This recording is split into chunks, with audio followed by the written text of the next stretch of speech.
Why do you call me at this time? You promised us a painless death if we give ourselves up. Come and get us. You can wait. Call me again at another time.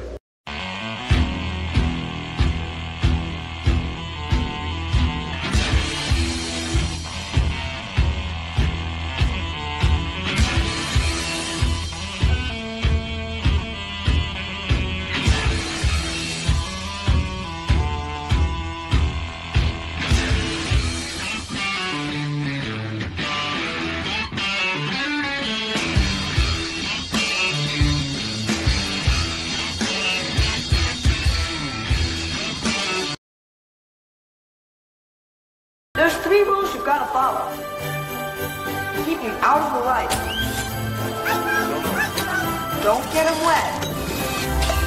But the most important rule, the rule you can never forget, no matter how much he cries, no matter how much he begs, never feed him after midnight. Mom, what's going on here? There's a problem with the Mogwai. It's going to changes. Lots of changes. Did you feed them after midnight?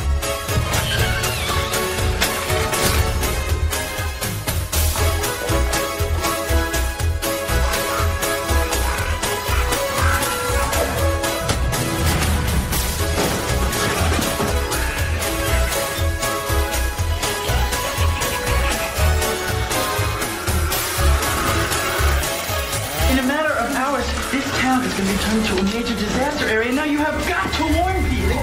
Hey everybody, it's the Hormonal Werewolves, your weekly podcast friends that like to talk about horror movies across the spectrum, the worst of the genre, the best of the genre, newer movies, older movies, everything in between. Floats our boat. Yeah, whatever the hell we really feel like talking about, really. I'm one of your hosts, Adam. We also have Abby Road Rage and representing that in Florida for the time being, and our Canadian friend Ryan. How's everybody doing tonight? Pretty good, man. Doing good. Pretty good. Doing good. The chaos of my life, if you can see what's happening here, is kind of like, Looks like gremlins have been in your house. oh, dude. But I'm excited for tonight. Yeah, me too. Of all the movies we've talked about so far, I can confidently say this is probably my favorite. I'll just get that right out of the way. Even more so than RoboCop, huh? Yes. Oh yeah. I love RoboCop. Don't get me wrong, but I know. it's no Gremlins. I was at that podcast. But yeah, Gremlins. This came out in 1984? Yeah, it was 1984. Yeah, 84. Young Abby was Director Joe 11 years Dante. old. I always forget it's a Joe Dante picture. Oh, I think it's a very much a Joe Dante picture, but it's very well done. I mean, it definitely has that Amblin Entertainment Spielberg glow to it. You know, Couldn't have been more unless Dee Wallace was. Sorry, that's next week's. I always think of it as a Spielberg movie for some reason. And I mean, I know he's the producer, and he didn't. I know, he but didn't you actually... feel his presence in a lot of it, and I think that he also set a lot of the guidelines. You know, he put his foot down when he felt. So he was not one of those producers just by name. He was involved significantly, I think. Do you like this movie, Ryan? Yes, I do. I do like Gremlins. I don't know anybody who doesn't like Gremlins. Wait, I think I might know one person who doesn't like Gremlins. Either way, no. I mean, everybody fucking loves Gremlins. Associate with that person? Of course I am. I don't judge people based on their taste in movies. Because then people would have to judge me based on my taste in movies. I know.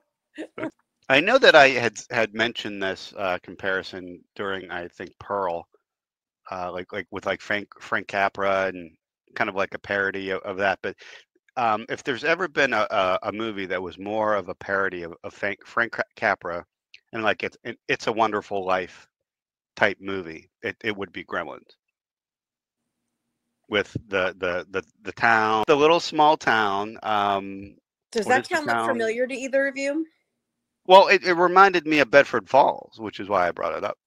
But it's called Kingston Falls.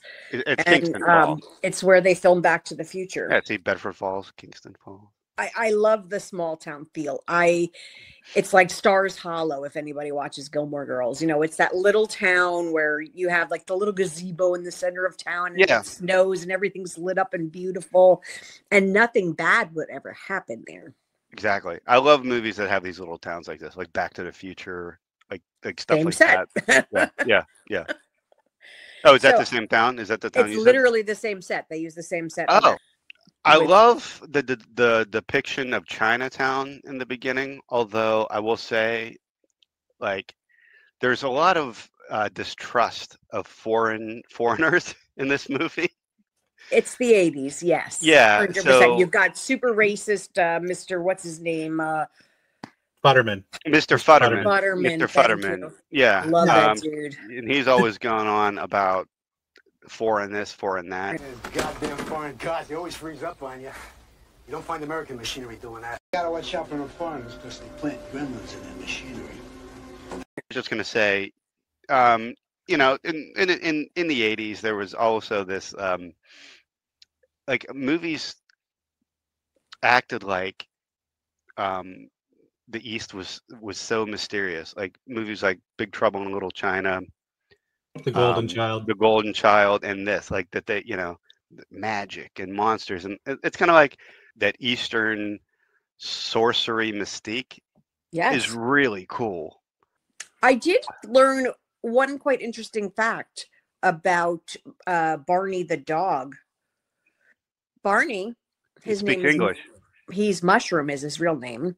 He was Lance Hendrickson's dog in Pumpkinhead. Pumpkinhead, yeah. Get out. Mushroom is What a freaking famous, dude. filmography for this I mean, dog. Gremlins, Pumpkinhead, Gotta be a 80s top- were he's made gotta be for top Mushroom.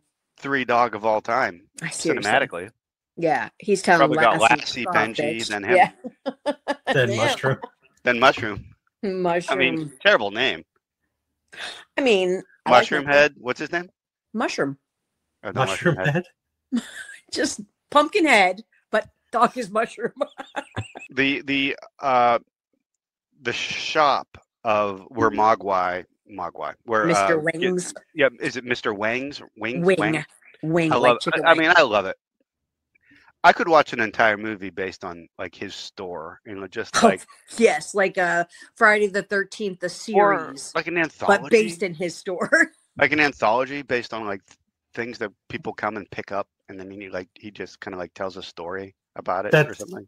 That's funny that you say that, because that is actually kind of like how, have either of you watched the Gremlins show? Cartoon? No. The cartoon that just came out?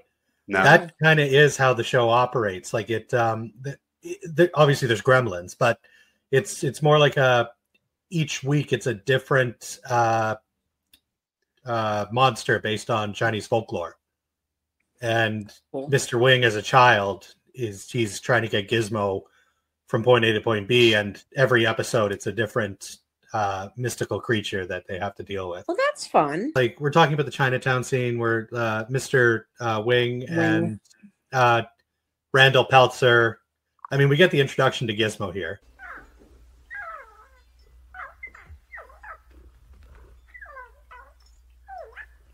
What is that? Mogwai.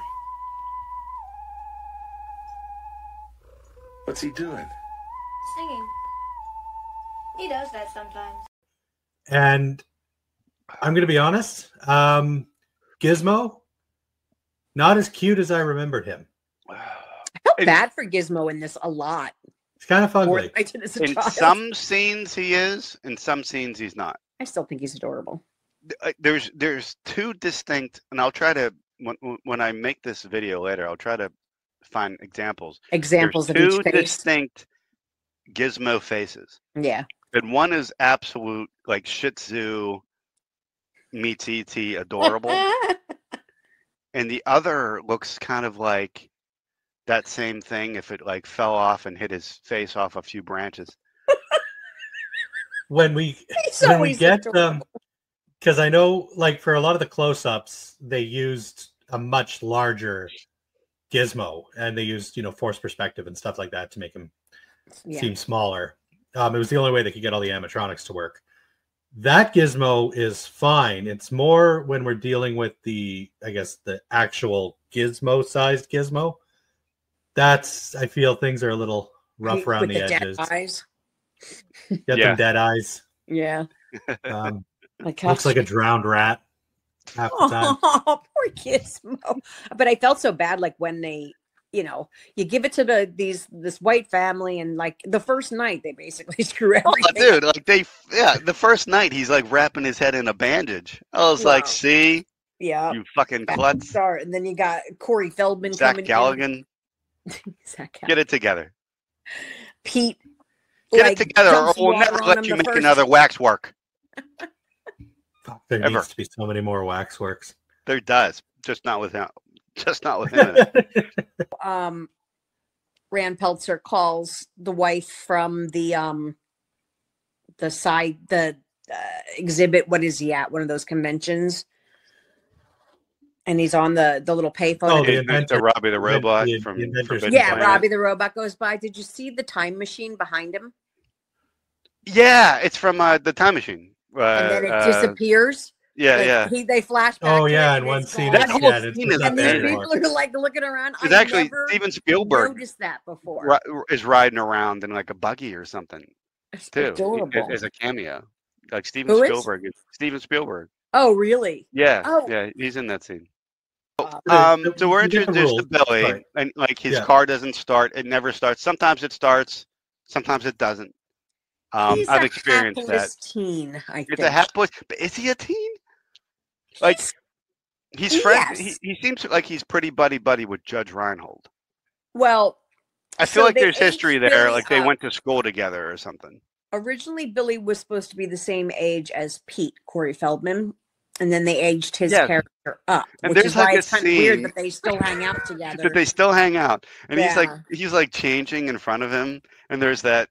It's that clearly like, look how sexy I am shot, like with his shirt off, and so he puts the shirt on, and it's not buttoned, and he's still walking around with it not buttoned. It's just like, come on, dude, like. So he was probably 19 when he filmed that. It was Zach Galligan? 20. Yeah. So in real life. So he was probably, like at that 18, 19-year-old kid where they're not. If that's true, that he's still a kid then. You're still a kid. I think so. I guess it's still appropriate to walk around half naked in front of 6-year-olds. 6-year-old boys. Well, to be fair, half of Hollywood was walking around half naked in front of. Well, that's another story. That's an excellent point. And really sad. That's another story. Did you know that they were going to kill Pete off in the original run of Gremlins? Which one's Pete? Pete is Corey Feldman. He was killed off in earlier drafts. Basically, and it was going to mimic, which I think is funny, the scene with the Christmas carolers. It was going to drown out his screams while the Christmas carolers sang, same way that Margot Kidder died in Black Christmas. I almost wish death upon him I because of how disinterested he was in Gizmo. Incredible. Oh, he is neat. I'm serious. Like he was very interested. He just wanted one. But as soon as he started multiplying on the desk, he was more interested in the comic book. It's because they tried to eat him. Well, that would make me more interested. Anything that tries to eat me. Little You're the guy that. You're the guy that goes and checks out the weird noise in the basement, aren't you? Yeah. I'm every white guy in every horror movie. Going, someone there? Someone there? I never realized until this last watch how poor everyone was. Like there's a real like poverty played into the story with multiple characters. And I think that touches on the Christmas Carol sort of, like Deagle was a little Ebenezer Scrooge like. She was that, like the Christmas thing. Yeah. It was also the 80s, so I don't know if that had everybody was just born in the 80s. Reaganomics or Reaganomics.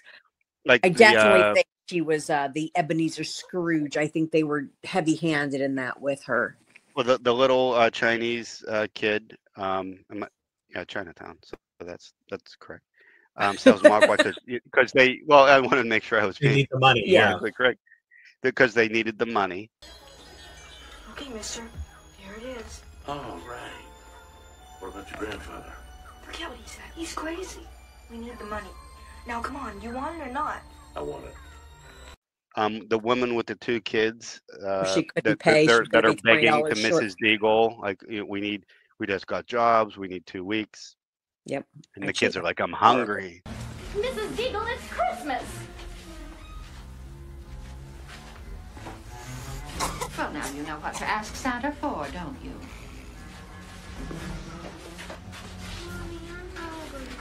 Yes, honey. So am I. Mommy, I'm hungry. And then there's comments about Mr. Fedman just lost his job. Judge Reinhold tells Billy in the bar that Billy's supporting his family because his dad's I didn't, when I was a kid, of course, why would I pay attention to any of that stuff? But well, it's middle America, man. But poverty and being poor and money was very much a topic in the movie, a theme. Yes. But they still are very much 80s poor. Like Billy have a giant house. Yeah, Billy is keeping them afloat with his frontline banker job. Have an entire fridge full of food, an entire plate of fried chicken that's disposable. You mentioned the mother with the 2 kids. She's like, we can pay you in 2 weeks because I've taken up sewing on the side. Right. So her husband, one full-time worker, and she's doing some sewing on the side. That'll keep them okay. So again, like, these people are in poverty, but this is very much 80s poverty. Yeah. Yeah. Mrs. Deagle, the most evil person in the world. You can't get away with threatening to kidnap and kill somebody's dog. I want your dog. I'll catch the beast myself. And he'll get what he deserves. A slow, painful death. Maybe I'll put him in my spin dryer on high heat. That'd do it all right. Yeah, that's why I said she reminds me of That's an arrestable offense. the Wicked Witch from Not the 80s. Oz. No, I guess not. Maybe not in the 80s. But this is also when we learn that Barney, aka Mushroom, understands English. And it's one of a few examples in this movie, because the entire time he gets upset is when Mrs. Deagle is saying she's going to put him to sleep because he just broke her prize snowman. Snowman It head. looks like something you would just buy at Walmart for like $5. It doesn't look like It was an anything special. antique, man. Antique. Yeah, right. That was It an antique. Bavarian snowman from Bavaria. Barney is so intelligent that not only does he understand what Mrs. Deagle is saying, he can untie his little rope from underneath the thing. He's and an then 80s dog, babe. Like, he is what like, they do. Dogs were basically dolphins in the 80s. They were like the second most intelligent thing other than human. If Barney was the first dog, give that dog 1,000 years with evolution, he would have surpassed human. Wait till he gets thumbs, man. Just wait. If Barney was the first dog, dogs would be cleaning up our shit right now. Yep. Us It for would be walk. Planet of the Dogs. No, you're right. But Mrs. Deagle is this classic villain. Like, just so over the top. despicable. So despicable. That's slow kiss my grits. I don't think But she she's says that. so evil, and she like revels in it. Oh yeah, she's Ebenezer Scrooge, man. She's totally like, you're poor and I don't like you, and actually she has 4 cats, and I was listening to, they're each named after some sort of currency, like one's dollar bill. Kopeck, you stop that, you bad kitty. Me, kitty, you start eating before everybody gets here. Come on, old dollar bill. Yes, here we go, old dollar bill. One's yen, one's something else. Like, they're all named after money. I don't want to jump the gun and already talk about her best scene, which is when she dies. When she dies. But I have to just say, I love the fact that when she sees the gremlins who are outside her house Singing like carols. Christmas carol. She's not surprised. She's almost. She's been. She said they're come for me. She's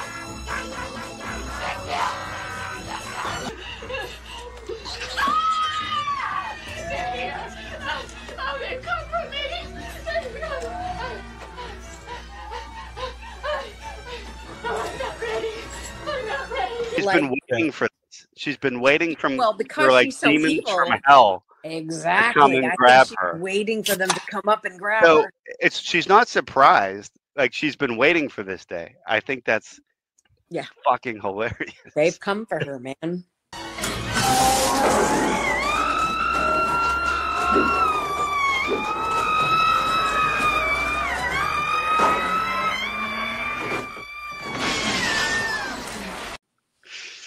When I was a kid, I didn't even realize it was the same person. Because she was wearing a big old wig. Because the wig was up. Wearing her wig.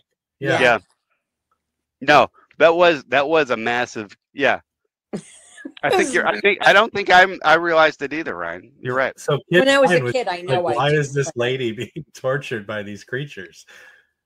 Who is this old lady? Yeah.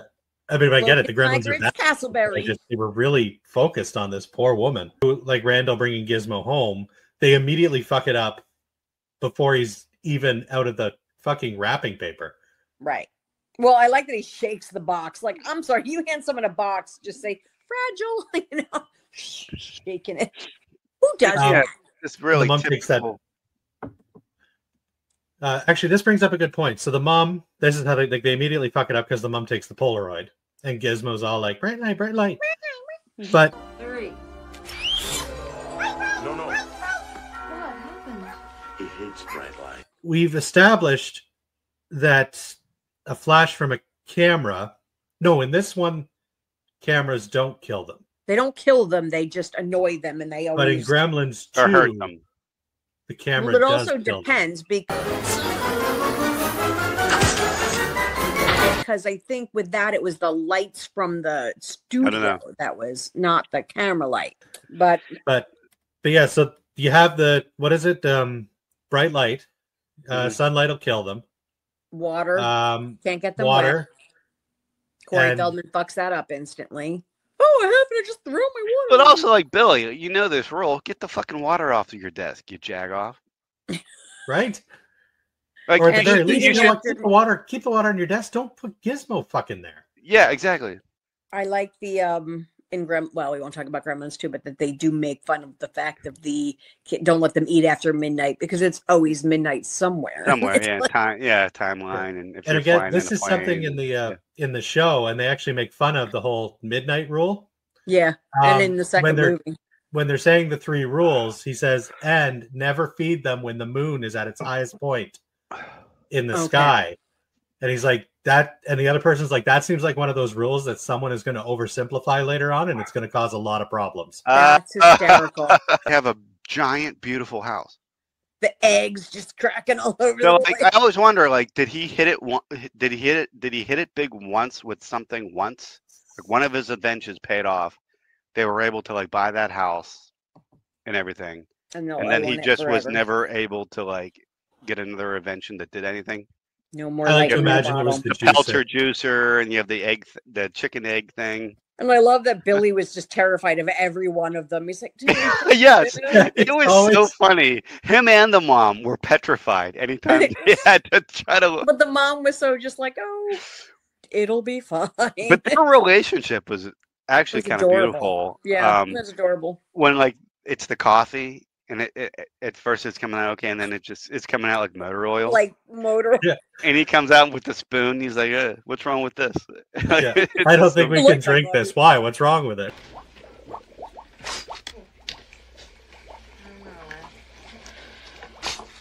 I don't think we can drink this.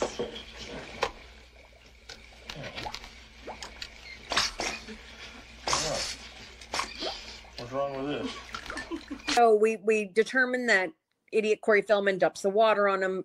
Pow, pow, pow, pow, pow. Little balls of fur go flying. Well, now we've got a whole gaggle of Mogwais. And these Mogwais don't seem to like Gizmo. Yeah. Why don't the new Mogwai like Gizmo? I have an answer for this too. Oh, please do tell. Because it's from the TV show. Oh, okay. So it's not that they hate Gizmo. Man, it's fuck just this TV show. Answering all my fucking questions. It answers all. Tell me. I want to know. God forbid. It eliminates all conversation about it. All right, go ahead. Tell me. I want to know. Anyway, in the TV show, they explain that basically the gremlins take 50 years to become adults. So for that first 50 years, they're complete asshole teenagers. That makes sense. So Gizmo is an adult Mogwai who understands, I can't eat after midnight because I'm going to turn into a gremlin, all this stuff. Whereas these new Mogwai are just all about causing mischief. No, I'm going to say something. This cartoon is cool and all. It's not canon as far as it is fucking not. Every minute.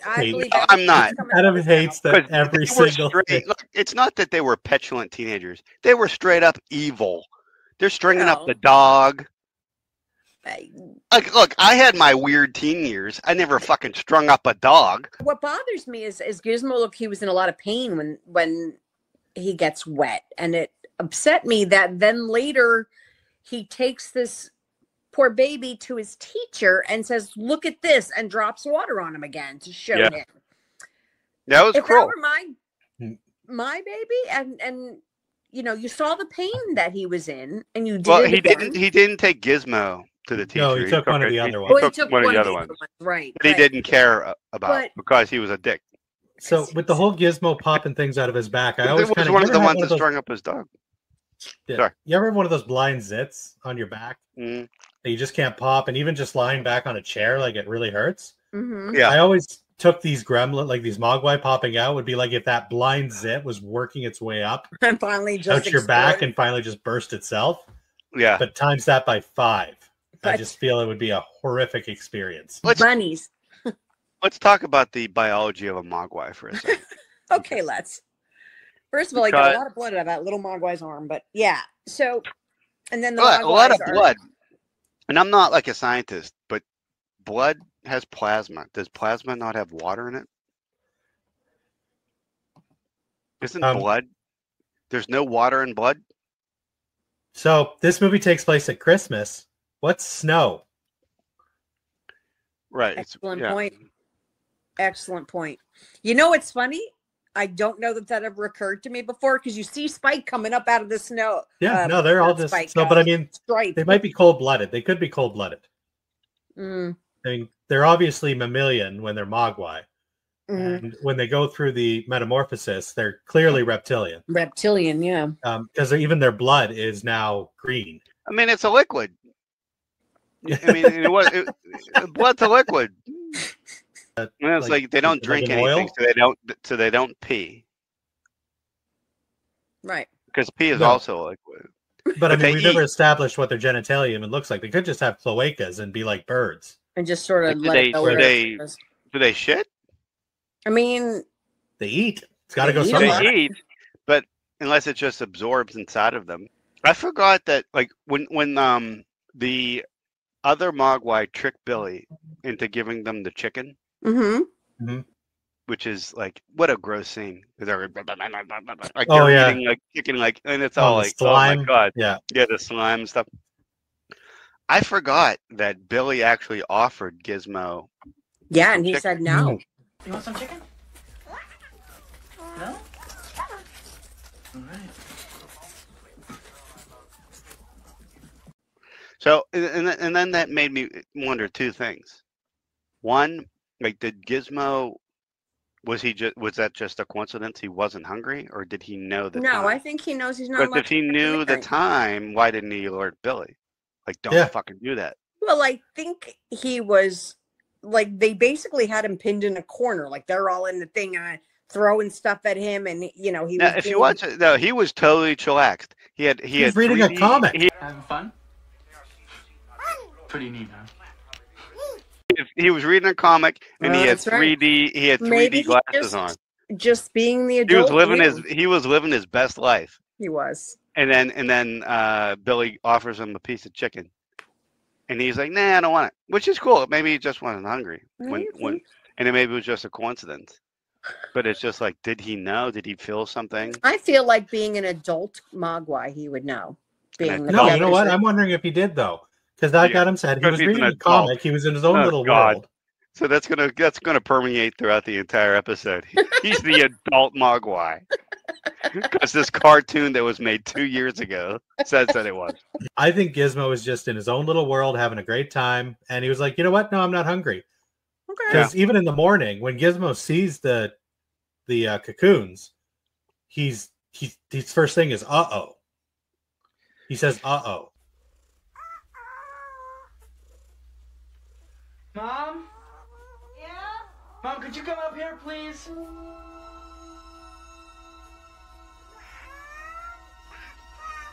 I want you to bring the vacuum cleaner upstairs for me. Like, oh shit. It's just weird because like these new Mogwai, like they're so motivated into turning into gremlins. Yeah. And then in Gizmo, well, we don't know what Gizmo was like as a child.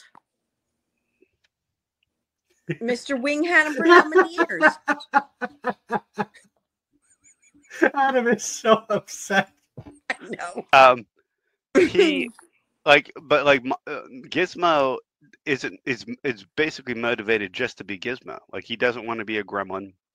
This movie feels so Spielberg, is that they threw so many little Easter eggs. Yeah. Well, they hatch, the gremlins hatch, and Billy calls his mother. And as he's on the phone with her, telling her to get out of the house, the gremlin cuts the phone line. And as he cuts the phone line, he goes, "Phone home, caca." I had my subtitles on. Oh, is that what he said? Like, I always thought he said, "Oh no." Another. He says, "Phone home," and then he goes, "Caca." Where are you? Mom, they hatched. Get out of the house. Mom? I love the caca thing. I know, because he does that a couple times. So that, and the fact that like Stripe is hiding in the stuffed animals. And yes, there's like an ET stuffed animal there. You know, like and there's so many. And one of them is ET. And one of them is ET. At the beginning, when Billy's walking through the town, and you see that the theater, they had A Boy's Life and Watch the Skies were the two movies that were playing.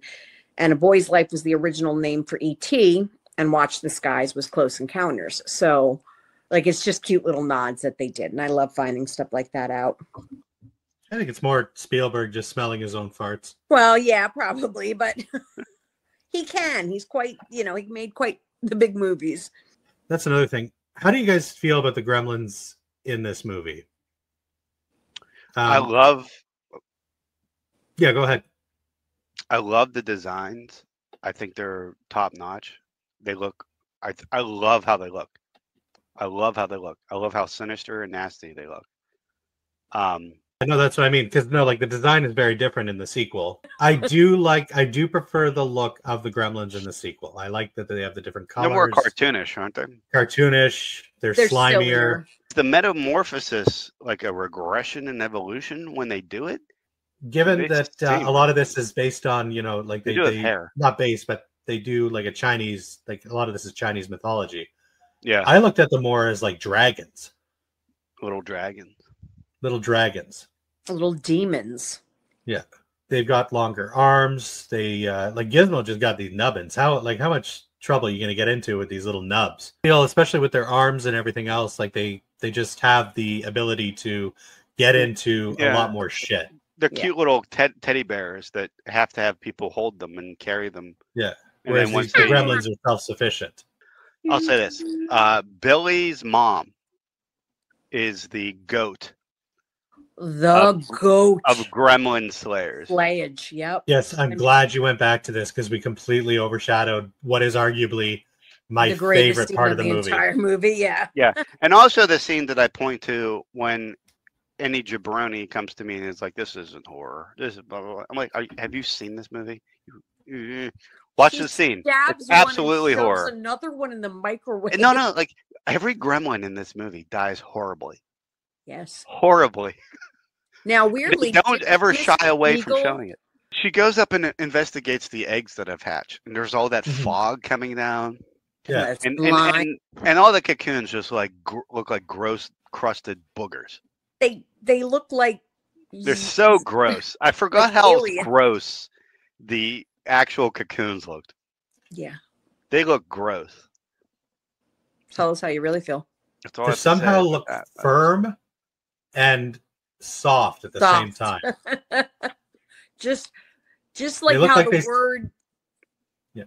They look like they smell like pennies. Moist. Like, moist. Yeah. Like, you know how when like you're holding a handful of change and then you smell your hand and you're like, that's a weird smell. Yeah. That's what they look like. They smell like too. Because when they hatch, that gremlin score kicks in. It's top 3 score for me.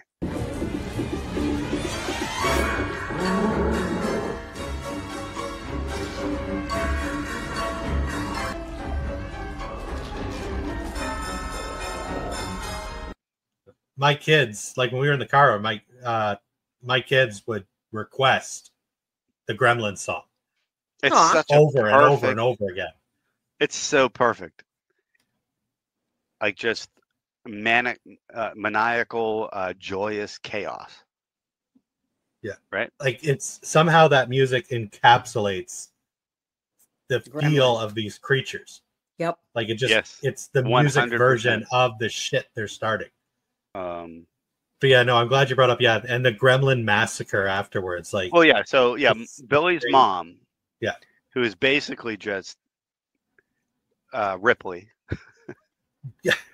like because she's this unassuming lady that you don't expect any extraordinary survival skills, and then but like when put to the test, she's a man, mama jumba.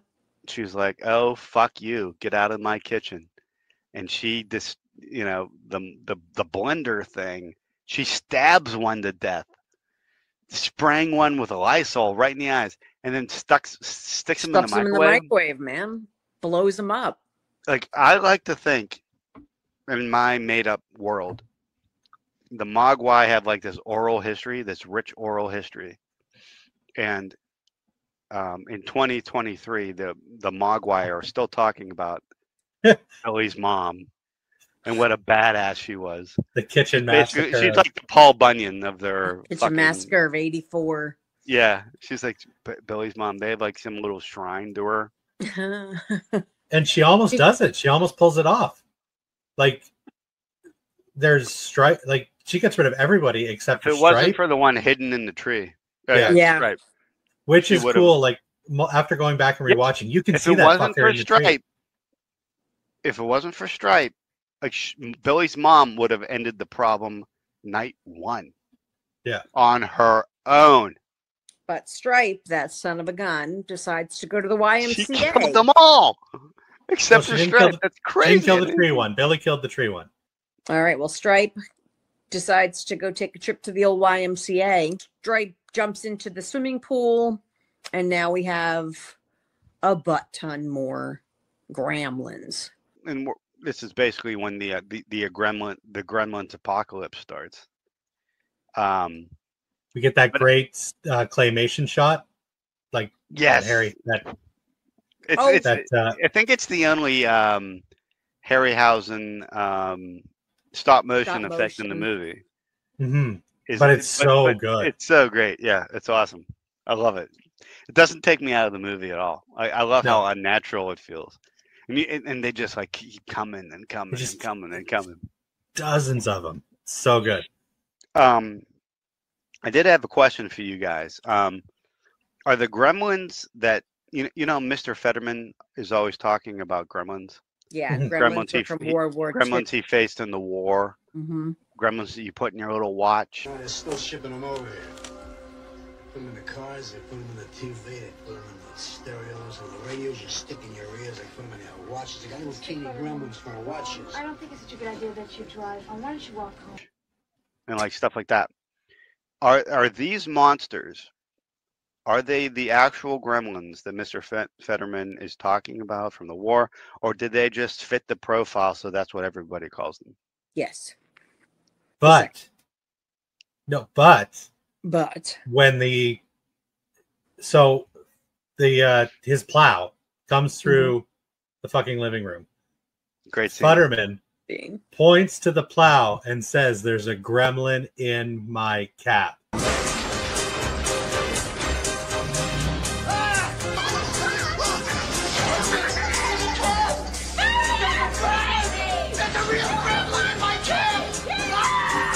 There's even a again Warner, and I think actually they used a clip of it in the sequel. There is a Bugs Bunny cartoon where a gremlin is interfering with Bugs trying to operate a plane at an airport, and it's very similar. Like, it's a different looking creature, obviously, but it's very similar. Like, it's a mischief maker. It's human body count 4 confirmed, so we'll have to count that out. That's what I read. 4 could. Well, we got Mrs. Deagle. Mrs. Deagle. We've got that's it. Unless they're counting, but that's what I read, that it was 4 confirmed human deaths. But I guess maybe you could argue the sheriff and his deputy, because the car flips and then the one gremlin is clearly watching an explosion. Okay. Yeah. So maybe that's 2 and 3, but who's 4? Who's 4?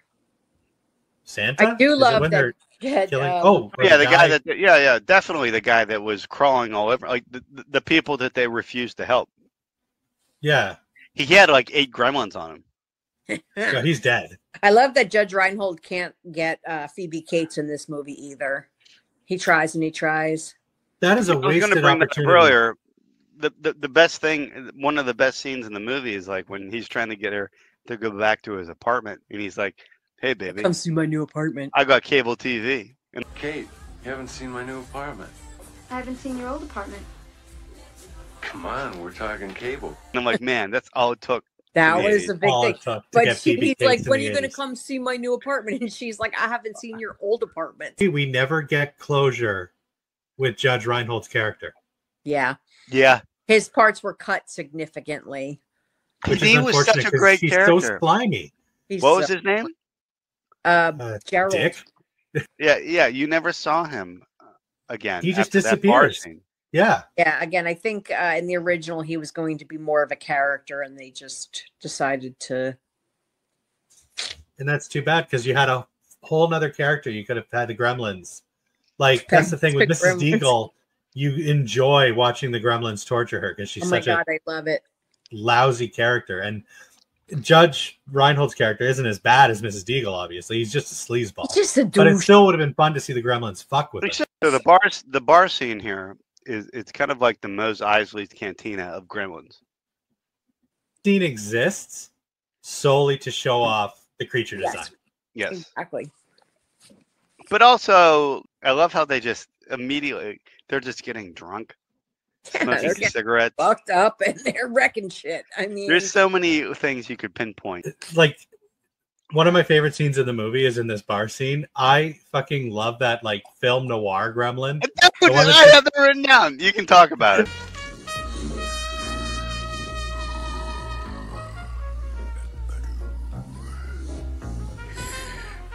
But I have it written down. He's just you got the light jazz music playing. He's smoking a cigarette, and he's taking himself so seriously. Yeah, even his voice. He's just got like that cool, like like Morgan Freeman baritone. Yeah. And then you've got this fucking gremlin with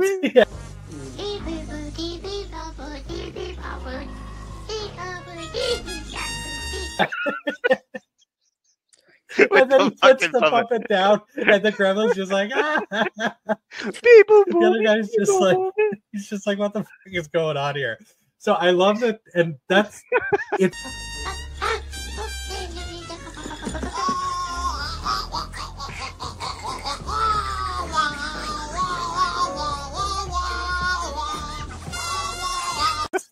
It's also such a great way to show that these creatures, they're not all just two-dimensional creatures. They have personalities. Like, this gremlin is so fucking pissed at this other. It's like, you're killing my vibe here, buddy. I love that scene. That's the bar scene is the greatest. I love when she's trying to light the cigarette and he keeps like going back from the fire. And they keep leaning forward to try to get it again. And they're like, and no, then I don't like this. this. I don't know why it makes me laugh every time. Then you gotta wonder how they got the other ones lit. It's really funny. And honestly, I mean, her reason for hating Christmas as a child really effed me up. Like, I was worried that more people were going to break their necks climbing down chimneys, but when I watched this with my kids when they were young, I skipped that scene. Try to light up the fire, and that's when I noticed the smell. Firemen came, broke through the chimney top, and me and Mom were expecting them to pull out a dead cat or a bird, and instead they pulled out my father. Did you? Well, you don't miss anything by removing it. No, and they actually it's so out of place about taking it out because they thought it was too, depressing. But it is. It's basically Quint's Indianapolis speech. Yeah, in the middle of a fucking kids movie. No. Anyway, we delivered the bomb. You ever look into the eyes of your dad when he's hanging there? Doll's eyes. Doll's eyes. But yeah, so the theater, you get like the Gremlins watching Snow White, and love that. I fucking hate Snow White. It's just I such get a it. dumb movie. They love it though.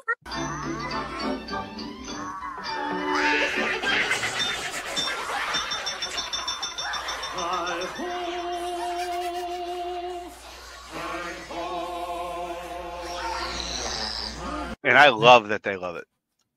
It's so random. It shows their childlike nature, even though they're like this, like evil. They're these evil beings, but they have this like childlike But they're nature. babies. They just want to be entertained, and and this movie happens to entertain them. But they absolutely love it. They're singing along, even though there's really no way that a gremlin would know what. Yeah, there's no way. Yeah, unless they were given the script beforehand. We do get with the movie theater, it's not a claymation scene, but we do get an animated scene. Is that the second one or this one? No, it's this one. When Billy is when they're on the backside of the movie screen, we see the gremlins rushing towards the screen, and it's animated. That's the silhouettes are animated. Yes, I love it. That is one of the more scary parts of the entire movie. When they're trying to sneak by, but they realize, like, the gremlins know that they're there, and they start coming at the screen. Because the gremlins don't know how to change a fucking film reel. You just see that, like, the silhouettes. Like, the finale does not fucking hold back. Like, Billy gets the shit kicked out of him. He's fucking beat. Like, Stripe kicks the shit out of him, shoots him with a fucking arrow, right in the arm. But it's this is actually, so he doesn't bleed out. And we get heroic Gizmo in the Barbie car. Pretty awesome. That car goes really fucking fast. Like, I've never seen a Barbie car that does anything like that. Like, most Barbie cars, you have to push it by hand. Yeah, or it's an RC car. Yeah, that Barbie car definitely had an engine and yes, yeah, gasoline. So this is an RC sized car that's obviously like a Power Wheels car that you can operate yourself. But what child is small enough to fit in this car? Not really realistic. I'm just saying, it's not. In this movie about the mythical creatures, the Barbie car, yeah, is not 100% that takes me out of it. Yeah. The scene's great, and it leads to the finale at the water fountain. What a great scene where he just like puts his finger in it, and it lights up like E.T.'s finger, and then all. But unlike the Mogwai, which is like it's excruciating for human women and Mogwai to give birth, but for a gremlin, it's just like, well, whatever. Well, they like pain. I think it's a whole BDSM thing. You think that they're interested? I think it's a kink. Yeah, I wouldn't be surprised if a gremlin had a pain kink. Considering how they kill each other off. Yeah, it's nothing to them. Yeah. Yeah. As a kid, the melting stripe was... That fucked me up. That was fucked up. That fucked me up.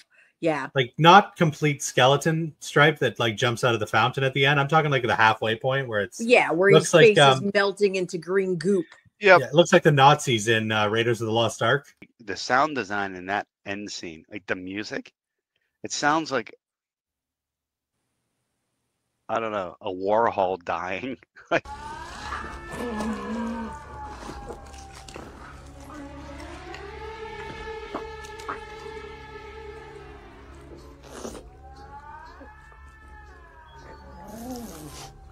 it's just like, yeah, like it's just so disturbing. Yeah, it's just so bizarre. Sounds like a cat in heat. It's just to encapsulate how bizarre and weird it is, I guess, and gross. And everyone's nursing their wounds, but Mr. Wang has come to Mr. Wing, not like Wang. chicken wang. Always be Wang to me. Well, is it tea or tie? Basically shows up and told them you fucked around and you found out. Yep. Yeah. Like, this is why. Dumb, stupid white man. Stupid Americans. Did he walk the whole way there from Chinatown? Yes. Because that's the movie ends with him walking down the street. Going, what I assume, back to Chinatown.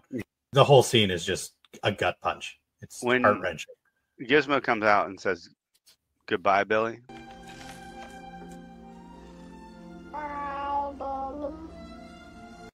Yes.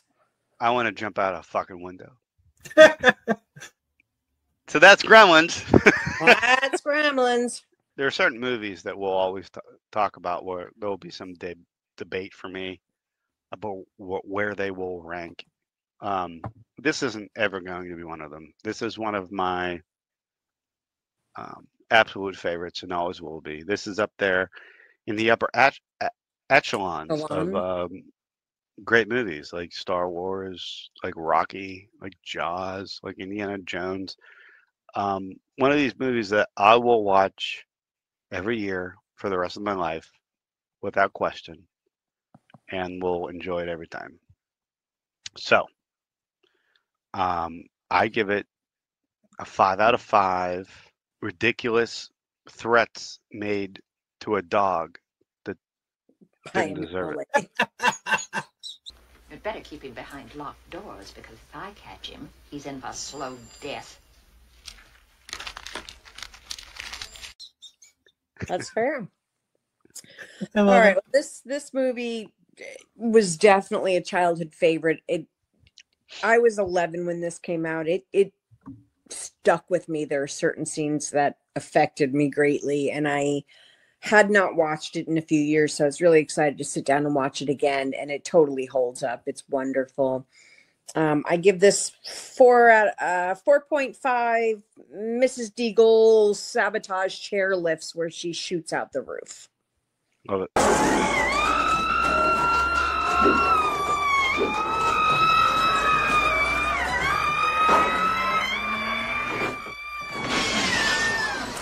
I absolutely adore this movie. It's fucking Gremlins.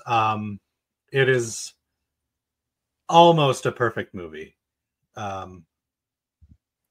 I don't know why I can't give it a 5 out of 5. Had it not been for the fact that I've seen Gremlins 2 and I love Gremlins 2 so much more. That'll be a 5. And that's why this can't be a 5 out of 5, because I know it can get better. Oh. So I gave it a 4.5. This movie is the best part of this movie is the absolute chaos that these creatures bring.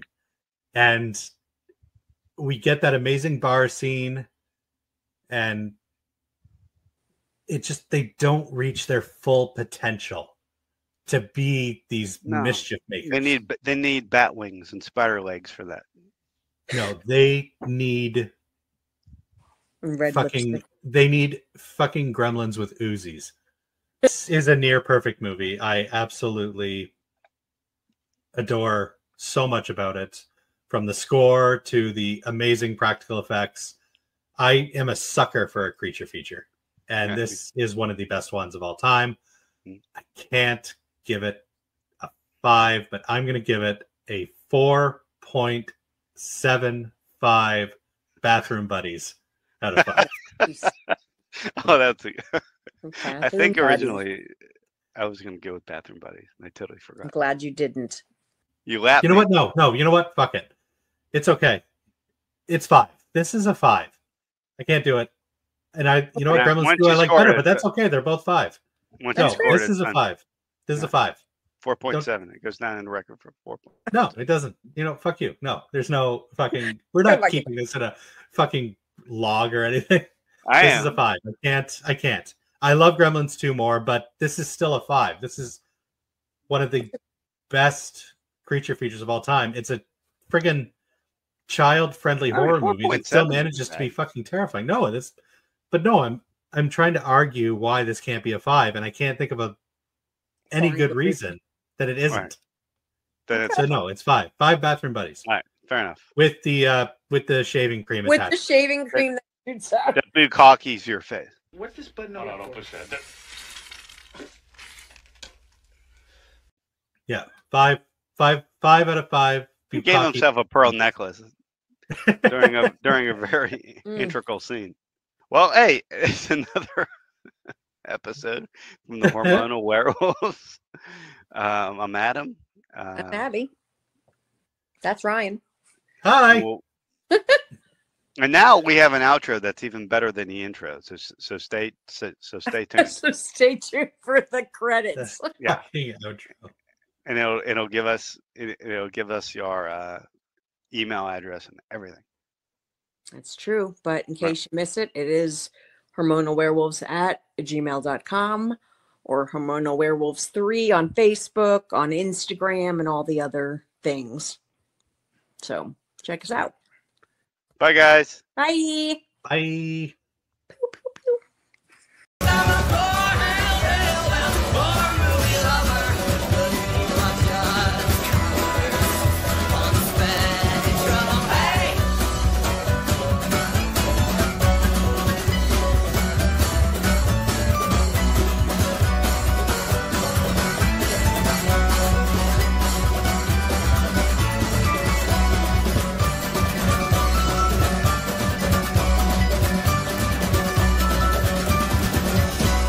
I'm looking for him, right?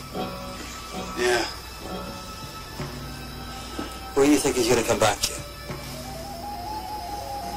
Back to his lair. We'll be ready for him.